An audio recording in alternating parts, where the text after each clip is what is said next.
ببین شهریه اینجا 12 جلسه 7 تومنه. اینجوری هم نیستش که 2 جلسه بیای 4 ماه بعد بیای بگی من 10 جلسه مونده. من خودم ختم این کار کشته بازیام. 12 جلسه تو 30 روز. ساعت 12 میبندیم. اینجوری نیست 11 و نیم ورود بزنی تا یک شب تمرین کنی. اگه تا 12 تموم شد رفتی بیرون که هیچ.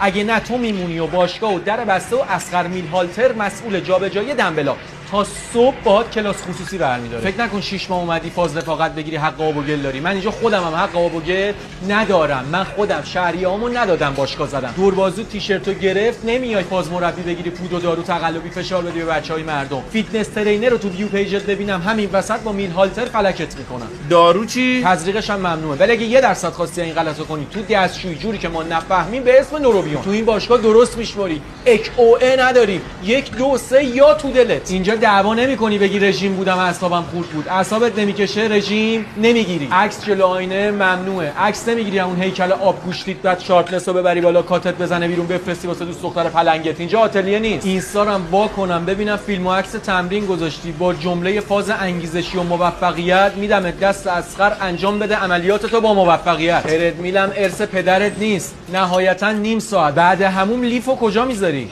اینجام دنبل بذار سر جاش. میگن عرق کردن نشونه سلامتی ولی بوی عرق تو سلامتی ما رو داره به خطر میندازه. به کش پایین اومدم. مگه ممنون نیست؟ نوروبیونه. به من گفته نوروبیون مگه مشکل داره؟